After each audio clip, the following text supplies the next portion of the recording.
પણ શું ભાવનગર જિલ્લા પોલીસ વડા નિતેશ પાંડે અને તેમના અધિકારીઓને નહીં ખબર હોય કે ભાવનગરની અંદર કેટલી જગ્યાએ દારૂના અડ્ડાઓ ચાલે છે? તમે કોઈ કાંડ થવાની રાહ જુઓ છો રાજ્યની અંદર કે એક ટીલું લાગી જાય પછી તમે કહો કે તૂટી પડો? બલીનો બોકડો બનાવી દેવાથી અને નવા મૂર્તિઓને મૂકી દેવાથી આ લઠ્ઠાકાંડ રોકાવાના છે કે સમગ્ર ગુજરાતની અંદર એક પણ બુટલેગર એવો નહીં હોય કે જે સરકારની ભાગીદારી કે સરકારની પરમિશન વગર એક ટીપુ દારૂ વેચી શકે. 7 લોકોના મોતની પાછળ જવાબદાર શું માત્ર વર્તેજ પોલીસ સ્ટેશનના પીઆઈ અને 4 કોન્સ્ટેબલ જ છે કે પછી આખી ભાવનગર પોલીસ? પેલા કોઈક દારૂ કાંડ તો થાય ને ભાઈ, કોઈક નનામી ઉપડે પછી આ લોકો હલે ને જગ્યાએથી. કે જ્યારે કોઈક નનામી ઉપડે ત્યારે સરકાર જાગે. શાક બકાલાની દુકાન હોય એમ ખુલ્લેઆમ દારૂ મળે છે. કે ગુજરાતની અંદર દારૂની ફેક્ટરીઓ બનવા લાગે એટલે જવાબદાર કોણ? કે હવે ગુજરાતમાં દારૂ ગુજરાત બહારથી આવે છે એના કરતા ગુજરાતમાં બનાવવાની પ્રવૃત્તિ વધી રહી છે. તો પણ આ ઉદય છે હપ્તાખોરીની નીકળે એવું લાગે છે આપને? મતલબ છે ક્યાંક ને ક્યાંક આગમાંથી જે ધુમાડો નીકળે છે એ ધુમાડાની અસર ત્યાં સુધી પહોંચે છે. અને હકીકતમાં તો સત્તાવાર મૃત્યુઆંક બહાર આપતા જ નથી.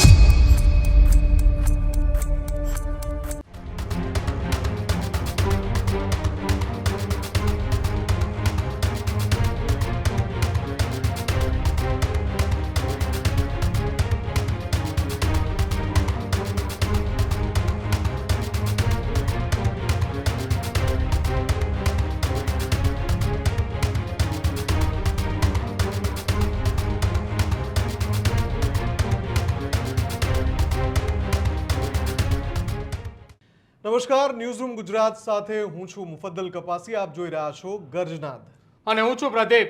આજના ગર્જનાદમાં ચર્ચા કરવી છે ગુજરાતમાં બનેલા વધુ એક લઠ્ઠાકાંડની.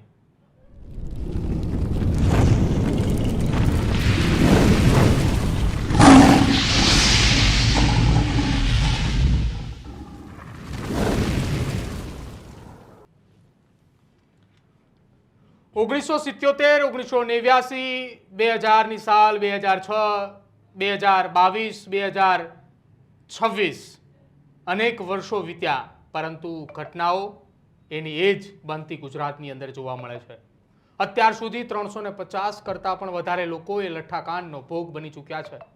આ સિસ્ટમની ફેલ્યોરિટી ગણવી કે પછી ગાંધી અને સરદારના ગુજરાતની અંદર દારૂબંધીના એ દાવાઓ પોકળ ગણવા? એક બાદ એક લઠ્ઠાકાંડની ઘટનાઓ બને છે, તેમ છતાંય દર વખતે એકની એક વાત સામે આવે છે કે આ વખતે અમે એવી સખતમાં સખત કાર્યવાહી કરીશું કે બીજી વખત આ પ્રકારની ઘટના ન બને. પરંતુ 3, 4, 5 વર્ષ વીતે ત્યારબાદ ફરી એકવાર એવી ને એવી જ ઘટના ગુજરાતની અંદર બને છે. જે શહેર ભાવનગરની અંદર લઠ્ઠાકાંડની આ ઘટના બની છે એના જ નજીકના જિલ્લા એટલે કે બોટાદની અંદર આજથી 4 વર્ષ પહેલા એ લઠ્ઠાકાંડની ઘટના બની હતી. એ વખતે હું પણ ત્યાં રિપોર્ટિંગમાં ગયો હતો. સતત 72 કલાક સુધી એકમાત્ર અવાજ સંભળાતો હતો, એ અવાજ હતો ત્યાં એમ્બ્યુલન્સ અને સાથે જ જેના પરિવારના સભ્યો એ મોતને ભેટ્યા હતા એની ચિચિયારીઓ આજે પણ અમારા કાન સુધી પહોંચે છે જ્યારે અમે રાત્રે સૂઈ રહ્યા છીએ. કેમ? કેમ કે આ ગુજરાત પોલીસની કામગીરીના જેટલા વખાણ થાય છે ને એટલી જ ગુજરાત પોલીસની કામગીરીની સામે સવાલો પણ ઉઠે છે. એક વખત કોઈ આરોપીને સજા અપાવે તો આખી ગુજરાત પોલીસની વાહવાહી થાય છે. પણ શું ભાવનગર જિલ્લા પોલીસ વડા નિતેશ પાંડે અને તેમના અધિકારીઓને નહીં ખબર હોય કે ભાવનગરની અંદર કેટલી જગ્યાએ દારૂના અડ્ડાઓ ચાલે છે? જ્યારથી આ લઠ્ઠાકાંડની ઘટના બની એમાં ગઈકાલે સાંજે 5 વાગ્યાથી લઈને અત્યાર સુધી અનેક જગ્યા ઉપર રેડ કરવામાં આવી, ફોટા અને વિડીયો એમના પેજ ઉપર મૂકવામાં આવ્યા, ગ્રુપોમાં શેર કરવામાં આવ્યા. તો અત્યાર સુધી ક્યાં ગયા હતા તમે? જાહેરમાં દારૂ પીવાતાના વિડીયો રાજકોટથી સામે આવે. શું રાજકોટ પોલીસ કમિશનરને એવો કોઈ ભય નથી કે રાજ્યના ડીજીપીએ આદેશ કર્યા છે કે તમામ જગ્યા ઉપર પ્રોહિબિશનના કેસ કરવાના છે, દારૂ બનાવતા હોય, સંગ્રહ કરતા હોય, વેચતા હોય એની સામે કેસ કરવાના છે, તેમ છતાંય રાજકોટથી વિડીયો સામે આવે? સવાલ એનો એ જ છે કે શું આ સિસ્ટમની ફેલ્યોરિટી છે કે રાજ્યના પોલીસ વિભાગની? આમાં પ્રદીપ સ્પષ્ટપણે એવું દેખાય છે કે સિસ્ટમની ફેલ્યુઅર નહીં, સિસ્ટમ જ આ છે.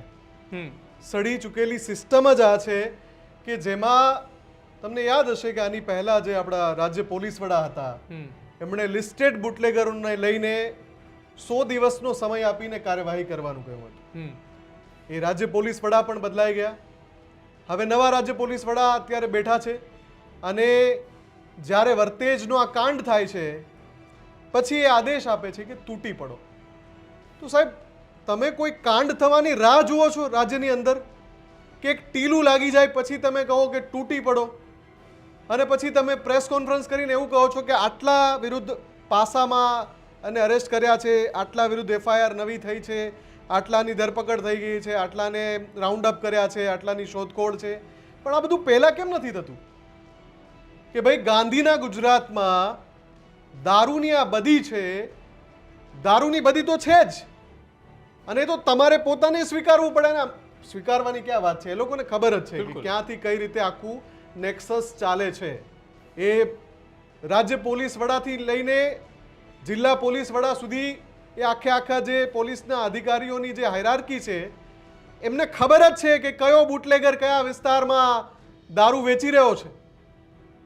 અરે યાર, ભાજપના સિનિયર મોસ્ટ સત્તા પક્ષના સાંસદ એ પત્ર લખે કે ભાજપની અંદર બુટલેગરો આવી ગયા છે પોતાનો ધંધો બચાવવા માટે.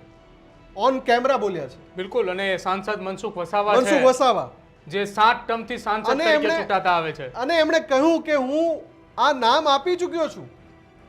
ત્યાંના જિલ્લા પોલીસ વડાને નામ આપી ચૂક્યા છે કે આ બુટલેગર છે, આ બુટલેગર છે, ને એમાંથી કેટલાક ભાજપમાં છે. તેમ છતાંય કાર્યવાહી નથી થઈ. તેમ છતાં કાર્યવાહી નથી થતી. કેમ? પેલા કોઈક દારૂ કાંડ તો થાય ને ભાઈ, કોઈક નનામી ઉપડે પછી આ લોકો હલે ને જગ્યાએથી. બિલકુલ. અને પછી કાર્યવાહી કરે ને. જે ઘટના એ ખરકડી ગામે બની કે જ્યાં સૌથી વધારે ભોગ એ ગામના લોકો બન્યા છે. આજે ભાવનગર શહેરની અંદર 7 લોકોના જીવ ગયા છે. આ આંકડો એ ઓફિશિયલ સરકાર તરફથી આપવામાં આવ્યો છે. આ જ પ્રકારનો આંકડો એ લઠ્ઠાકાંડ વખતે બોટાદની અંદર આપવામાં આવ્યો હતો કે જ્યાં 57 લોકોએ પોતાનો જીવ ગુમાવ્યો. અનઓફિશિયલ એવા કેટલાય આંકડા છે અથવા કેટલી ઘટનાઓ છે કે જે હજી સુધી સામે નથી આવી. ગતરોજ આ જ મુદ્દાઓને લઈને અમે ચર્ચા કરી હતી. સત્તા પક્ષ અને વિરોધ પક્ષની ભૂમિકામાં ભજવનાર એ બંને નેતાઓને અમે બેસાડ્યા હતા. આજની ચર્ચા કરવી છે એ ભાવનગર શહેરના એ સામાજિક આગેવાન, એ યુવા આગેવાન જે ભાવનગરની અંદર રહે છે, ભાવનગરના વિસ્તારોને જાણે છે, બખૂબી એ ભાવનગરને સમજે છે. સાથે જ વરિષ્ઠ પત્રકાર અને સ્વમાનના એડિટર તુષાર બસિયા અને રવિરાજસિંહ ગોયલા બંને આપણી સાથે છે. સૌથી પહેલા રવિરાજસિંહ, તમારી પાસે આવું છું. ભાવનગર શહેરને તમે વર્ષોથી ઓળખો છો. આ શહેરની અંદર દારૂ ક્યાં વેચાય છે, કયા ખૂણે વેચાય છે, જો ભાવનગરનો દરેક નાગરિક જાણતો હોય તો ભાવનગરના જિલ્લા પોલીસ વડા પણ જાણતા હોય. 7 લોકોના મોતની પાછળ જવાબદાર શું માત્ર વર્તેજ પોલીસ સ્ટેશનના પીઆઈ અને 4 કોન્સ્ટેબલ જ છે કે પછી આખી ભાવનગર પોલીસ અને ભાવનગરના એ પોલીસ વિભાગના તમામ અધિકારીઓ છે? સિમ્પલ લોજિક કે જ્યારે હમણાં થોડી વાર પહેલા આપણે કહ્યું એમ કે જ્યારે કોઈક નનામી ઉપડે ત્યારે સરકાર જાગે. હવે તમે વિચાર કરજો, જ્યારે લઠ્ઠાકાંડથી મૃત્યુઆંક બહાર આવ્યો એની ખાલી 5 થી 6 કલાકની અંદર આ તમામ બુટલેગરોની ધરપકડ કરવામાં આવી. તો શું આ લોકોને અગાઉ નહોતી ખબર? જ્યાં લઠ્ઠાકાંડ થયો એની પહેલા જો તમામ બુટલેગરોને પકડી લીધા હોત તો આ લઠ્ઠાકાંડ થતા જ નહીં. એટલે તંત્ર અને સરકાર ખૂબ જાણે છે કે કઈ જગ્યાએ કેટલી જગ્યાએ દારૂ મળે છે, ભાવનગરની અંદર કેટલી જગ્યાએ દારૂના સ્ટેન્ડ છે. અરે જેમ શાક બકાલાની દુકાન હોય એમ ખુલ્લેઆમ દારૂ મળે છે. તુષારભાઈ, તમે તો વર્ષોથી પત્રકારતાની અંદર જોડાયેલા છો ને સૌથી વધારે તમારો રસનો વિષય એક ક્રાઇમ રિપોર્ટિંગ તમે કરો છો. પોલીસ અધિકારીઓને તમે એ તેમના કેસ હોય કોઈ એ સોલ્વ કરતા હોય કે પછી કોઈ ઘટના હોય તમે નજીકથી જોયેલી છે.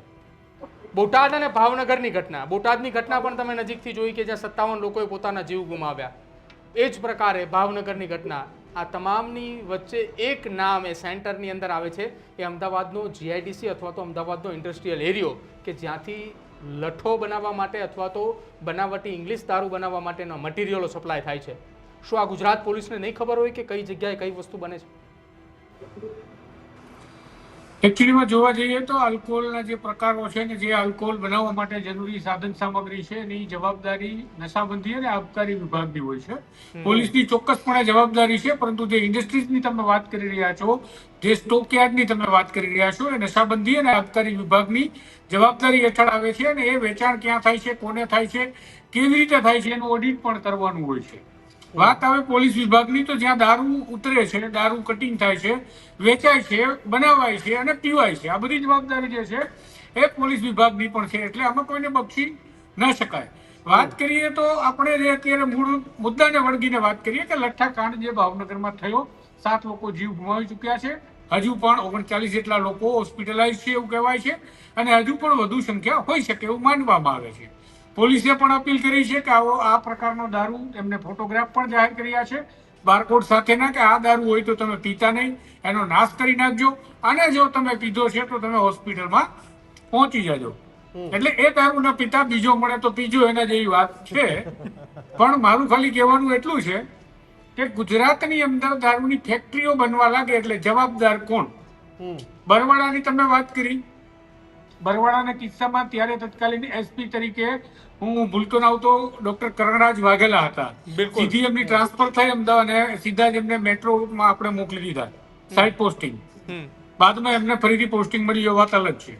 અત્યારે ભાવનગરમાં મેં હમણાં થોડી વાર પહેલા જ અમારા સોમાનના માધ્યમથી એક અહેવાલ બનાવ્યો, એમાં કીધું કે બલીનો બોકડો બનાવવા માટે સરકાર અત્યારે હિસાબ લગાવતી હશે કે કોને બનાવશું. એટલે અત્યારે એસપી છે નીતિશ પાંડે, એટલે બલીનો બોકડો બનાવી દો, તો જ્યારે કોઈને બલીનો બોકડો બનાવશો, જગ્યા ખાલી થશે તો નવો મૂર્તિઓ પણ જોશે અને એ નવો મૂર્તિઓ કોણ બનશે એની પણ શોધખોળ થશે. તો શું આનાથી બલીનો બોકડો બનાવી દેવાથી અને નવા મૂર્તિઓને મૂકી દેવાથી આ લઠ્ઠાકાંડ રોકાવાના છે? અહીંયા નવી વાત એ છે કે અંગ્રેજી દારૂનો લઠ્ઠાકાંડ છે, ગુજરાતી એટલે કે દેશી નહીં. આપણે જે દેશી કન્ટ્રીના ઘણા બધા લઠ્ઠાકાંડ સાંભળ્યા છે, જોયા છે. ગુજરાતની અંદર મારા અભ્યાસ પ્રમાણે આ પહેલો કિસ્સો છે જે અંગ્રેજી દારૂની અંદર ભેળ છે અથવા તો મિથેનોલ, ઇથેનોલની વધારે માત્રા અથવા તો દૂષિત કે ઝેરી કેમિકલ જે કંઈ પણ નાખ્યું હોય એ અંગ્રેજી દારૂની બોટલમાં વેચાણું છે રોયલ સ્ટબ બ્રાન્ડના નામથી. એ પહેલી ઘટના છે અને આ ફેક્ટરી પકડાની છે એ પહેલી ઘટના નથી. તમને ખબર હશે એસએમસી આ પહેલા આવી ફેક્ટરી પકડી ચૂકી છે, સ્થાનિક પોલીસ પણ ઘણી જગ્યાએ પકડી ચૂકી છે. મને યાદ છે ત્યાં સુધી મોરબીમાં, જૂનાગઢમાં બધી જગ્યાએ નકલી દારૂની ફેક્ટરીઓ પકડાઈ ચૂકી છે. એનો મતલબ છે કે હવે ગુજરાતમાં દારૂ ગુજરાત બહારથી આવે છે એના કરતા ગુજરાતમાં બનાવવાની પ્રવૃત્તિ વધી રહી છે. એટલે બોર્ડર ઉપરથી ઘુસાડવાની પ્રક્રિયા પૂરી થાય, અહીંયા જ ઘરનું પ્રોડક્શન અને ઘરે જ વેચાણ, એટલે કોઈ ચિંતા નહીં, આખી રેન્જ સાચવવી નહીં, ઉપર સુધી પૈસા પહોંચાડવા નહીં, 1-2 જિલ્લાની એસપી સુધી અથવા તો નીચેના પોલીસ સ્ટેશન સુધી જે કંઈ પણ બુટલેગરો કરતા હશે.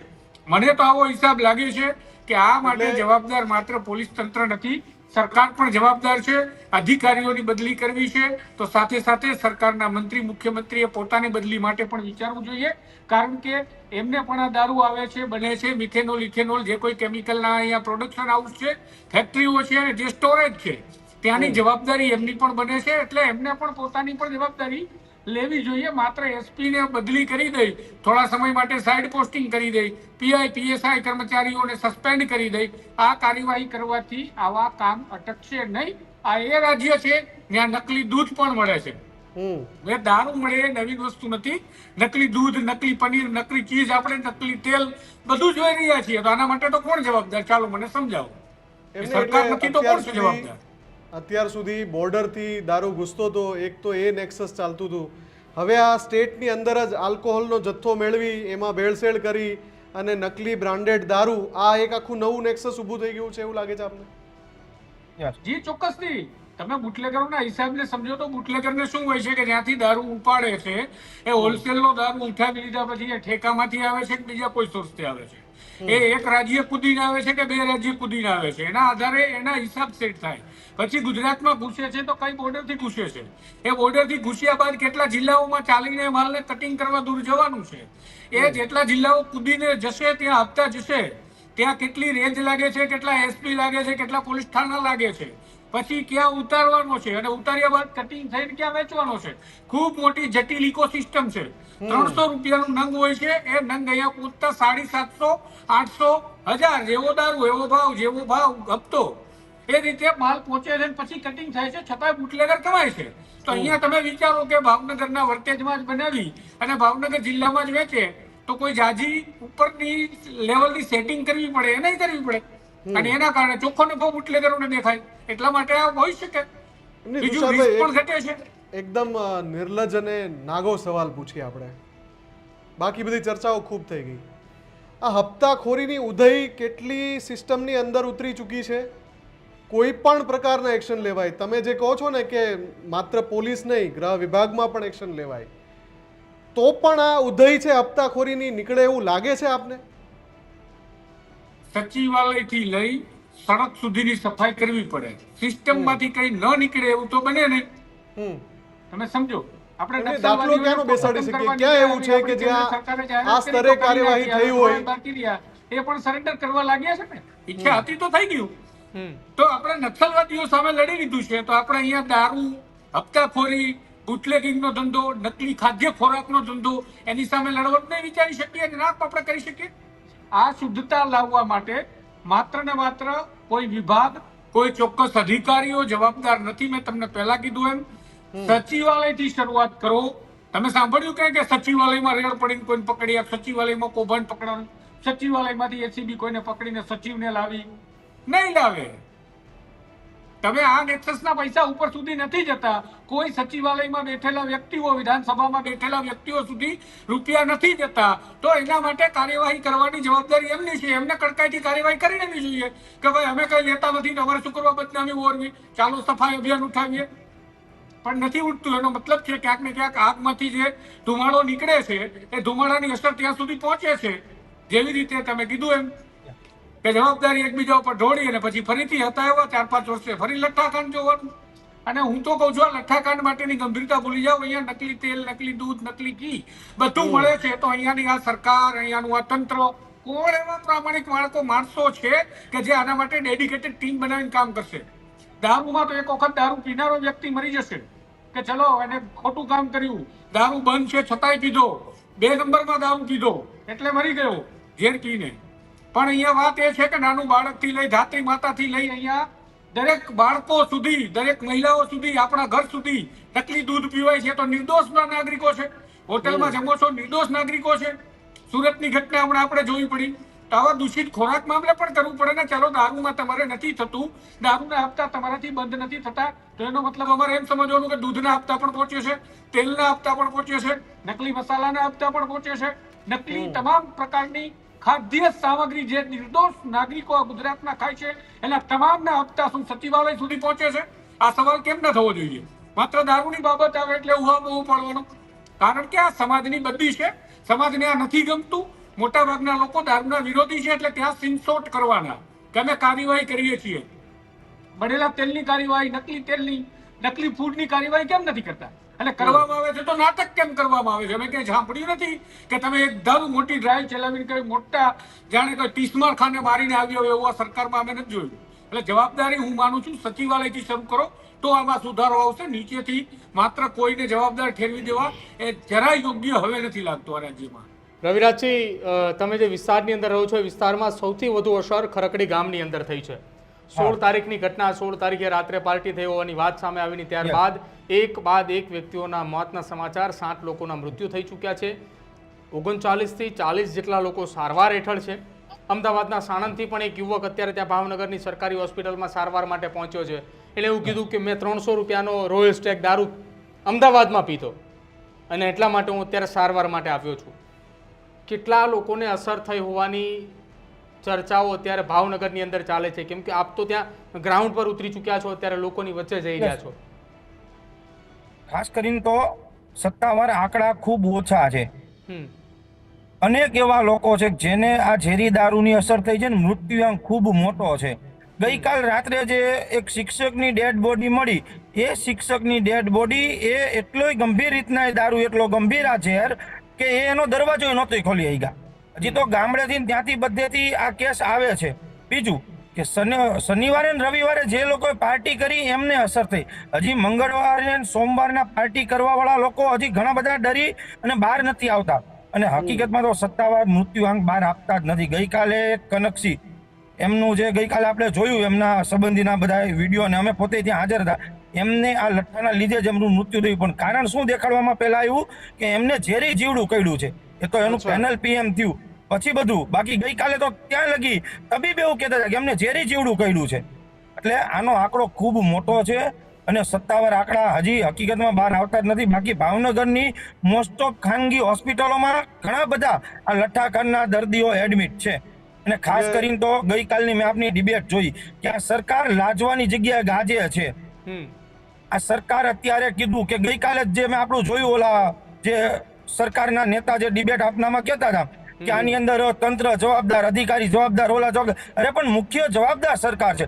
અને પ્રદીપભાઈ હું 100% કહીશ કે સમગ્ર ગુજરાતની અંદર એક પણ બુટલેગર એવો નહીં હોય કે જે સરકારની ભાગીદારી કે સરકારની પરમિશન વગર એક ટીપુ દારૂ વેચી શકે.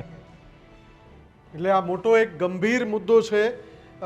તુષારભાઈ, જે વાત હમણાં રવિરાજસિંહે કહી કે ઘણા બધા દર્દીઓને હજુ આઈડેન્ટિફાઈ જાણી જોઈને નથી કરવામાં આવતા, એ એમની તબિયત કદાચ કંટ્રોલમાં છે તો પછી એને કોઈ બીજા કેસમાં સંલગ્ન કરીને. આની સાથે બીજો સવાલ એક એ પણ પેદા થાય છે કે વર્તેજમાં જે ઝેરીલો દારૂ બન્યો એની માત્રા કેટલા વિસ્તાર સુધી ગયો, અને હજુ પણ એવો ઘણો બધો દારૂ છે કે જે ઘણા એવા લોકોને ખબર જ નથી એ હવે પીવાના છે, એમના સુધી દારૂ પહોંચી ગયો છે. એ સંખ્યા પણ હજુ આઈડેન્ટિફાઈડ નથી. એ સંખ્યાને ભૂલો, હજી એ દારૂમાં શું હતું આઈડેન્ટિફાઈ નથી. શું પીને લોકો મર્યા હજી ખબર નથી. અત્યારે હું એસએમસી ની પ્રેસ કોન્ફરન્સ જોતો હતો, સ્પષ્ટ જવાબો નથી. એનો મતલબ એ છે કે ડોક્ટરો સારવાર શેની કરે છે? ઇથેનોલ પી ગયા વધારે માત્રામાં એની કરે છે, ઇથેનોલ પી ગયા એની કરે છે, કે બીજું કઈ ઝેર પી ગયા એની કરે છે? અહીંયા તો સવાલ એ થાય કે પેલા દર્દીઓની જે સારવાર ચાલી રહી છે શેના આધારે ચાલે છે? અને જો તમારી પાસે આધાર છે તો અમને પ્રેસ મીડિયાની સામે કહી દેવામાં શું વાંધો છે?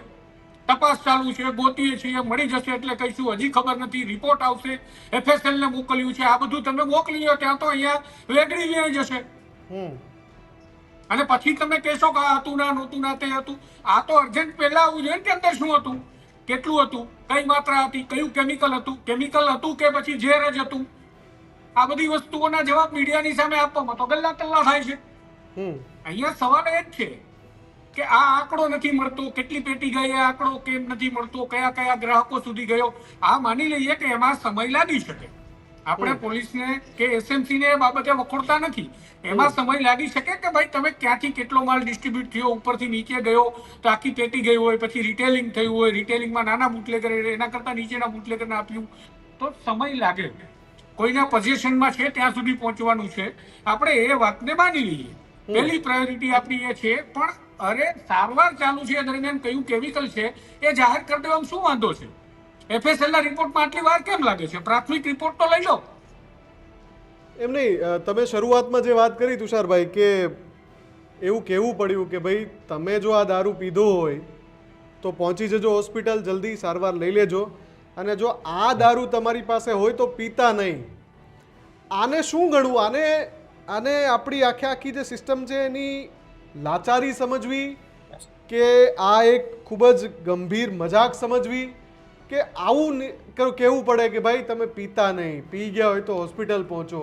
આ એટલે કયા સ્તર સુધી આપણે નીચે જતા રહ્યા છે? અને એ પણ નિવેદન બે વ્યક્તિના સામે આવ્યા હતા તુષારભાઈ, એક જિલ્લાના કલેક્ટર ને એક જિલ્લાના SP. એટલે આમ જોવા જાવ તો અભિગમ છે થોડાક આક્રોશમાં. આપણે શરૂઆતમાં કીધું કે આ છે તો ન પીતા, બીજો હોય તો પીજો, એના જેવી વાત છે. એ તો યથાવત રાખું છું. પણ હજી અહીંયા તમને ક્લિયર કહું કે આ એક અભિગમ માનવીય અભિગમ છે જેથી લોકો ડરે નહીં. ઘણા લોકો એવા હોય કે હવે હું જઈશ ને પોલીસ મારા ઉપર કેસ કરશે તો પોલીસે કીધું કે અમે કાર્યવાહી નહીં કરી, તમે સારવાર લો, તમારો જીવ અમારે બચાવવો છે. એ જ રીતે જેની પાસે હજી પોઝેશન છે, એટલે કે હજી જેની પાસે આ દારૂ છે, જેને પીધો નથી, તો એને સલાહ આપે કે ભાઈ તમે અમને ના આપો, એટલીસ્ટ તમને બીક લાગતી હોય તમે નાશ કરી નાખો, પણ તમે પીતા નહીં, તમારા જીવને જોખમ છે. આપણે માનીએ કે આ માનવીય અભિગમના આધારે કાર્યવાહી થાય, એ વાતને સ્વીકારીએ, પોઝિટિવ એંગલથી એ વાતને સ્વીકારીએ. પણ મારું એ કહેવાનું છે કે જે સિસ્ટમ પાસે દરેક બુટલેગર એનો ક્યાં અડ્ડો ચાલે છે, દેશીનો અડ્ડો, વિદેશી કોણ લાવે છે, ક્યાંથી કટિંગ થાય છે, જે સિસ્ટમ પાસે સંપૂર્ણ યાદી છે, જે સરકાર પાસે પણ યાદી છે, પોલીસ પાસે પણ યાદી છે, મેં કહ્યું ને શરૂઆતમાં લિસ્ટેડ બુટલેગર ને અનલિસ્ટેડ બુટલેગર, તો એ પછી આ પ્રકારની ઘટના બને ને પોલીસ આવું કહેવું પડે, ચલો અભિગમ એમાં પોઝિટિવ છે, પણ આવું કહેવું પડે એ કયા હદે આપણે એ સિસ્ટમને ડૂબાડી દીધી છે, મારો સવાલ એ છે. એટલે કે આપણે ઇનડાયરેક્ટલી સ્વીકારીએ છીએ કે ગુજરાતમાં ખૂબ દારૂ પીવાય છે, જી. દારૂ પીનારા, દારૂ વેચનારા ખૂબ લોકો છે, ખૂબ સરળતાથી મળી જાય છે, અને આ સરળતાથી તમારા સુધી પહોંચી પણ ગયો હોઈ શકે ઝેરી દારૂ, એટલે તમે આ હોય તો ન પીતા ના બી- અને એનો નાશ કરી નાખજો. ભલે અમને ના તો તમને ડર લાગતો હોય કે હવે અમે અત્યારે દબાણમાં પ્રોહિબિશનની કાર્યવાહી કરશું, તમારી પાસે પોઝેશન કેમ છે લીકરનું એનો કેસ કરી દઈશું, એટલે માનવીય અભિગમ રાખીને અમે તમને અત્યારે કહીએ છીએ ભાઈ સાહેબ અત્યારે આ દારૂ નો પીતા, આમાં ઝેર છે, આનાથી મરી જાય છીએ, અને પીધો હોય તો જલ્દી સારવાર લો. અહીંયા બીજો સવાલ એ પણ ઉપસ્થિત થાય છે કે આપણે એ સ્થિતિ સુધી પહોંચી ગયા છીએ કે જ્યારે દારૂ બંધી હટાવવી કે રાખવી, આ મુદ્દાને લઈ હવે વિધાનસભાની અંદર એક વખત આ સરકારે અને તમામ ધારાસભ્યોએ મળી ચર્ચા કરી લેવી જોઈએ. સામાજિક મુદ્દો છે, હું સમજુ છું. સવાલ એ જ ઉભો થાય છે કે મહિલા સુરક્ષાનો પ્રશ્ન થશે, ફલાણો પ્રશ્ન થશે, આ છે. આ ગુજરાતની અંદર એક ખાનગી સર્વે કરી લો એટલે તમને સમજાઈ જશે. આમાં હકીકત એવી છે, પીનારા બહુ બધા છે, જાહેરમાં બોલનારા નથી. બધાને શરમ એવી આવે છે, કોઈને ખબર પડી જશે તો મારું શક પણ નહીં થાય. હવે એના કારણે તો એવા નશા, જે સસ્તા નશા, સૂકા નશા જે ચાલુ થયા છે, અને મોંઘા નશા જે powder, MD, drugs, heroine, cocaine, આ બધા એટલે જ શરૂ થયા છે. મોટા ભાગે કન્ઝમ્પશન યુવાનો એટલે એમાંથી વાસ નહીં આવે, ઘરનાઓને ખબર નહીં પડે, કોઈને ખબર નહીં પડે એટલે મારી ચિંતા નહીં કરવાની. દારૂના કારણે મારા સામાજિક સંબંધો ખરાબ થશે, પારિવારિક સંબંધો, ઘરેથી મને દાટ પડશે, આ બધા પ્રશ્નોના ડર, ભય ઘણું બધું છે. પણ હવે સમય એ છે, વખત એ છે, વિચારો. બધા એવું કહે છે જે દારૂના હિમાયતીઓ છે કે ગુણવત્તાવાળો દારૂ મળે એના માટે તમે લીગલાઇઝ કરો, પણ હું એ કહું છું ચાલો દારૂને લીગલાઇઝ ન કરો અને ગુણવત્તાવાળો ન મળે એનું કંઈ ન કરો તો કંઈ નહીં. અહીંયા ગુણવત્તાવાળું ફરી મારે કહેવું પડે છે, ગુણવત્તાવાળું દૂધ, ઘી, તેલ, ચા, ખાંડ, મસાલા બધું જ મળતું નથી. એ ગુણવત્તાવાળું મળે એ તો કરો, અહીંયા એ નથી થતું. અને આપણે જ્યારે આવી ચર્ચાઓ કરીએ ને ત્યારે મને ઘણી બધી વખત એવું લાગે, મને ઘણા બધા લોકોના ફોન આવે કે અમારા વિસ્તારમાં દારૂનું દૂષણ વધી ગયું. એટલે હું એને કહું છું કે પીનારાઓને છોડાવો પોઝિટિવલી. એ છોડી દેશે એટલે બુટલેગર આપોઆપ ભૂખા મરી જશે, અને ઊંધેલા જેમ ઘરે ગળા ફાંસો ખાય એમ એની ઘરે ગળા ફાંસો ખાવા લાગે ઊંધેલા પણ. એ સ્થિતિમાં બુટલેગર ગામ છોડીને વયો જશે. વાસ્તવિકતા મારી પાસે એવા કોઈ પાવર નથી. 6 મહિના મને બેહાડી દો, આ બધી ચર્ચાઓ આપણે કરીએ, 6 મહિના મને બેહાડી દો, પછી ગુજરાતમાંથી એક બોટલ દારૂ ક્યાંથી મળે તેની જવાબદારી મારી. એ દારૂનો કેસ મારી ઉપર કરજો. લાવો 6 મહિના પાવર, દારૂ મળે એમાં બતાવજો, મને કહેજો ક્યાંથી મળે. ખાલી દારૂની વાત નથી, નકલી ખાદ્ય પદાર્થોને હું ફોકસમાં એટલા માટે રાખું છું કે એ તો નિર્દોષ લોકો જેને ખબર નથી એના પેટમાં જાય છે, બાળકોના પેટમાં, મહિલાઓના પેટમાં. અહીંયા તો માનો ખબર છે દારૂ આમ પણ ખરાબ તો છે જ, શરીરને નુકસાન તો કરવાનું છે, તો ક્યારેક ઝેર આવી ગયું ને એના વાંક ને ગેરકાનૂની કામ કર્યું એટલે પતી ગયા. એના પરિવારના થોડા દિવસ રડી લેશે અને વિચારશે કે ચાલો આપણા છોકરાનો વાંક હતો કે એ ખોટું કામ કરતો હતો. પણ અહીંયા તો જેના છોકરાના વાંક નથી એને કેન્સર થાય, જેના છોકરાઓના વાંક નથી એના બ્લડના પ્રોબ્લેમ, એના ચામડીના પ્રોબ્લેમ, ગળાના, આંખના, નાકના, ખબર નહીં ક્યાં ક્યાં આનાથી આ નકલી વસ્તુઓ, કેમિકલ વાળી વસ્તુઓથી થતા હશે. એ બાબતની ચર્ચા કરો. મૂળ મારો મુદ્દો એ છે, ઉદ્દેશ્ય એ છે કે આ દારૂના નામે હું દરેક વખતે આ વાતને ઉમેરીને એટલા માટે રજૂ કરું છું કે સરકાર પોઝિટિવલી આ નિર્દોષ નાગરિકોના પેટમાં જતું રસાયણ રોકે. બાકી દારૂ વાળાનું જે થવું હોય થાય. આપણે આટલા વર્ષોમાં કઈ ન કરી શક્યા તો હજી કઈ નહીં કરી શકીએ, મને ભરોસો છે. રવિરાજજી, એક છેલ્લો સવાલ તમને પૂછવો છે. અત્યાર સુધી ભાવનગરની અંદર બનેલી આ ઘટનામાં 7 લોકોના મોત થયા છે, 39 સારવાર હેઠળ છે. કેટલાના પરિવાર સુધી હજી તમે પહોંચી ચૂક્યા છો અને કેટલા લોકોને સારવાર માટે લઈ જવા માટે તૈયારી તમારી અને તમારી ટીમ સાથે મળીને કરી રહી છે? અમે ગઈકાલે જેટલા એડમિટ છે તમામ પેશન્ટને મળ્યા અને પ્લસ કે કાલે બધાના પીએમ ત્યાં જ થયા. હવે ખાસ કરીને તો હું આપના માધ્યમથી હજી કહેવા માંગીશ કે જે કોઈએ આ દારૂનું સેવન કર્યું હોય તો કોઈ પણ જાતની શરમ રાયગા વગર પોતાના વિસ્તારના આગેવાનને જાણ કરીને તાત્કાલિક હોસ્પિટલે સારવાર લેજો. કારણ કે સરકાર તો આ મુદ્દો ડામી દેવા માંગે છે. અત્યારની જ આપણે વાત કરીએ, અત્યારે એમ કહે છે કે અમે આટલા આરોપી પકડ્યા, ઓલા રહીશને લાવ્યા, તો દર વખતે જેમ ગઈકાલે આપણે કીધું કે દર વખતે જ્યારે લાશોના ઢગલા થાય ત્યારે સરકાર જાગે. રાજકોટ અગ્નિકાંડના આરોપી પકડાણા, અનેક જિંદગીઓ હોમાણી, અત્યારે બધા આરોપી જામીન ઉપર બહાર છે. મોરબી કાંડ લઈ લો, હરણી કાંડ લઈ લો, એ જ રીતના આ લઠ્ઠા કાંડની અંદર આ જે આરોપી પકડાણા, એક મહિનાની અંદર, એક જ મહિનાની અંદર હું ન્યૂઝ રૂમના માધ્યમથી કહું છું કે ભાવનગરની અંદર ફરીવાર બધી જ જગ્યાએ દારૂ મળતો થઈ જશે ને હવે તો આપણે એવું કરીએ કે જ્યાં દારૂ મળે ને એનો વિડીયો તમારા લગી પહોંચાડવો છે એટલે બહાર ખબર પડે. અને ખાસ કરીને તો હરેક ગામની અંદર આ વ્યસન તો બંધ જ થવું જોઈએ. ગઈકાલે જોયું કેટલી જિંદગી બરબાદ થઈ ગઈ. આની અંદર જે મૃત્યુ પામ્યા એના પરિવાર આખો માળો વિખાઈ ગયો. નાના બાળકો પિતાની છત્રછાયા વગરના થઈ ગયા. હવે આનું શું? આ પરિવારનું શું? સરકાર તો નાના અધિકારીને જવાબદાર ગણી અને સસ્પેન્ડ કરીને મૂકી દીધા. બાકી માથે સરકાર તો તનગણર જ કરે છે. બિલકુલ આભાર તુષારભાઈ અને રવિરાજભાઈ અમારી સાથે જોડાવા બદલ. તો ભાવનગરની અંદર ગતરોજ એક બાદ એક સમાચારો વહેલી સવારથી શરૂ થયા હતા અને આજના દિવસ દરમિયાન 7 લોકોએ પોતાના જીવ ગુમાવ્યા છે. આ આંકડા એ સરકાર તરફથી જાહેર કરવામાં આવ્યા છે. કેટલીક જગ્યા ઉપર એવી પણ વાતો સામે આવે છે કે આંકડાઓ દબાવવાની વાત કરી રહ્યા છે. ભાવનગરના સામાજિક આગેવાન, ભાવનગરને બખૂબી નજીકથી જાણનાર રવિરાજસિંહે કહ્યું કે ગતરોજ તેમના જ એક નજીકના મિત્ર કે જેમને તેઓ પરિચિત છે, જેઓ તેમને ઓળખી રહ્યા છે, એમના મૃત્યુના સમાચાર પહેલાં ત્યારે મળ્યા ત્યારે એવું કહેવામાં આવ્યું કે ઝેરી જીવજંતુ કોઈ કરડ્યું. ફરી એકવાર પેનલ પીએમ કરાવ્યું ત્યારે બાદ એ નક્કી થયું કે આમનું મોત પણ એ ડુપ્લિકેટ દારૂ પીવાથી થયો. એ લઠ્ઠા કાંડથી એમનું મોત થયું. 7 પરિવારમાંથી એ એક વ્યક્તિના એ જીવ ગયા છે. હજી પણ 39 સારવાર હેઠળ, કેટલાક ગંભીર છે, કેટલાક આઈસીયુમાં છે. અમદાવાદથી યુવક એ ભાવનગરની હોસ્પિટલમાં પહોંચે છે પણ ઘટના બનતાની સાથે જ 21 લોકોની સામે ફરિયાદ, 13 બુટલેગરોની અટકાયત કરવામાં આવે છે. જો ભાવનગર પોલીસ પાસે આ બુટલેગરોની યાદી પહેલેથી જ નક્કી હતી તો પછી આ લઠ્ઠાકાંડ થવા પાછળ હવે જવાબદાર કોણ એ સરકારે પણ વિચારવાનું છે ને ભાવનગરની જનતાએ પણ વિચારવાનું છે કે આ લઠ્ઠાકાંડ બન્યું એની પાછળ કોણ જવાબદાર. અને એની સાથે સાથે આપણે સૌએ સાથે મળીને નક્કી કરવાનું છે કે જ્યારે પણ આવી કોઈ દુર્ઘટના થાય, આવું કોઈ કાંડ થાય, 2-3 દિવસ એ બધી જ બાબતોની ખૂબ ચર્ચા થાય, પછી આપણે બધા જ ભૂલી જઈએ છીએ. બધા જ, એમાં હું પણ આવી ગયો, તમે પણ આવી ગયા, આપણે સૌ આવી ગયા. તો આ વખતે આપણે આ મુદ્દાને ભૂલવા દેવાનો છે કે આ મુદ્દાને ત્યાં સુધી જીવતો રાખવાનો છે જ્યાં સુધી એ તમામને ન્યાય ન મળી જાય, જેમનો કોઈ દોષ નથી અને જે દોષી છે, જેની જવાબદારી છે, જે આપણે સૌએ મળીને નિશ્ચિત કરાવવાની છે, એ જવાબદારી નિશ્ચિત ન થઈ જાય, ન્યાય ખરેખર તર્કસંગત રીતે થઈ ન જાય, ત્યાં સુધી આ લડતને આપણે ચાલુ રાખવાની છે. આપના વિચારો શું છે કમેન્ટ કરીને અમારા ડિજિટલ સેક્શનમાં જરૂરથી જણાવજો. ન્યૂઝરૂમ ગુજરાતમાં અત્યારે બસ આટલું જ. આપ જોતા રહો ન્યૂઝરૂમ ગુજરાત. નમસ્કાર.